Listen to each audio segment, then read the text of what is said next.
திண்டுக்கல் மாவட்டம் ஒட்டன்சத்திரம் அருகே நகை கொள்ளையடிக்கப்பட்டிருக்கக்கூடிய அண்மை செய்தியை நாம் பார்த்து வருகிறோம்.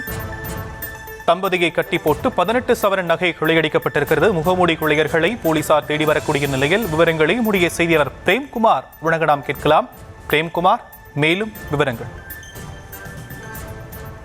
திண்டுக்கல் மாவட்டம் ஒட்டன்சத்திரம் அருகே உள்ள கள்ளிமந்தயம் குன்னுச்சிபாளையத்தைச் சேர்ந்தவர் கருப்புசாமி. விவசாயியான இவருக்கு திருமணமாகி ராஜலட்சுமி என்ற மனைவியும் ஒரு மகன் மற்றும் ஒரு மகள் உள்ளனர்.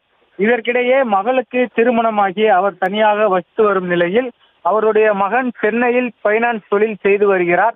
இந்நிலையில் கணவன் மனைவி இருவரும் தங்களுடைய தோட்டத்து வீட்டில் தனியாக இருந்து விவசாயம் செய்து வசித்து வருகின்றனர்.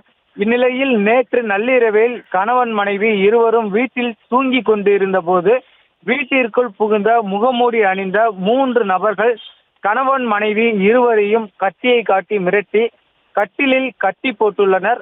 பின்னர் தொடர்ந்து பீரோவில் இருந்த 18 பவுன் தங்க நகை மற்றும் 38,000 ரொக்க பணத்தை எடுத்து சென்றுள்ளனர். இதனை அடுத்து இவர்கள் இருவரும் காலையில் கூச்சலிட்டதை தொடர்ந்து அக்கம் பக்கத்தினர் உடனடியாக உள்ளே சென்று பார்த்த போது இவர்களை கட்டி போட்டு வீட்டில் கொள்ளையடிக்கப்பட்ட சம்பவமானது தெரிய வந்தது. தொடர்ந்து உடனடியாக காவல்துறையினருக்கு தகவல் தெரிவிக்கப்பட்ட நிலையில் கள்ளிமந்தயம் போலீசார் மற்றும் ஒட்டன்சத்திரம் டிஎஸ்பி முருகேசன் தலைமையிலான காவல்துறையினர் சம்பவ இடத்தில் உள்ள சிசிடிவி காட்சிகளை ஆய்வு செய்து சம்பவம் குறித்து தொடர்ந்து விசாரணை மேற்கொண்டு வருகின்றனர்.